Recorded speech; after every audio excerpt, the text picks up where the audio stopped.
Eugênio, o meu nome é Gilberto Eustag Bernardes, sou morador da Rua 3 de Maio, 543, do bairro Piedade. Eu gostaria de saber, uma pergunta do senhor. Em 2004, o prefeito Osmando Pereira da Silva arrecadou 60 milhões de reais num ano.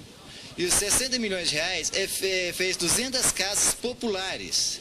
E o senhor, prefeito Eugênio Pinto, o senhor arrecadou em 2008 110 milhões de reais num ano.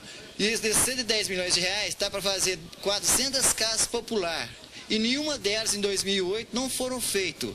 O que foram feitos com esses 110 milhões de reais? E o Osmando, em 2004, ele arrecadou 60 milhões e fez 200 casas.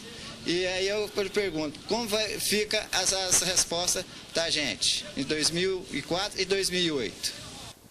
Gilberto, primeiro gostaria de falar que você está muito mal informado. Você deixa o prefeito Eugênio Pinto, mas o ex-prefeito em situação difícil, que com 200 Casa Popular não se gasta 64 milhões de reais. Eu gostaria de te falar, especialmente no último dia 31 de março, a prefeitura, através de um processo de licitação que chama chamamento, nós disponibilizando uma visita técnica, onde que compareceu 3 empresas para que possa estar fazendo essas casas. Para você ter um exemplo, fica em 42 mil uma casa popular. Então, quer dizer, com 120 milhões faria quantas casas populares? Então, você está muito equivocado nos seus números, está deixando o administrador público em situação complicada, querendo distorcer a questão financeira. Agora, quanto à questão financeira do meu mandato, você pode solicitar via Prefeitura Municipal de Itaúna, 2005, 2007, 2008, 2009 e 2010, que estamos à disposição para te informar. Agora, quanto aos valores que você falou, eu prefiro não mencionar, porque você está totalmente equivocado, só para você ter um número.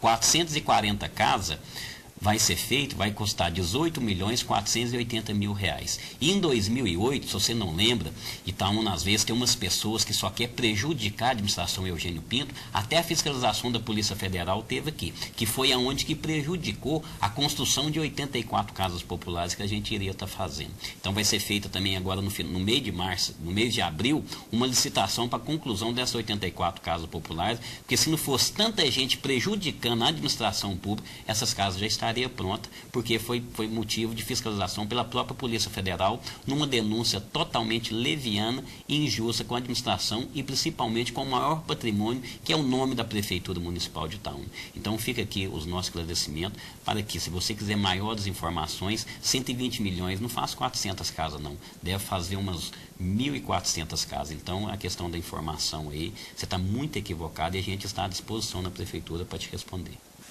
Obrigada, prefeito, mais uma vez pela participação do senhor aqui no jornal e esperamos, né, que a população possa participar mais e que o senhor possa voltar na próxima semana. Com certeza, é um prazer estar aqui.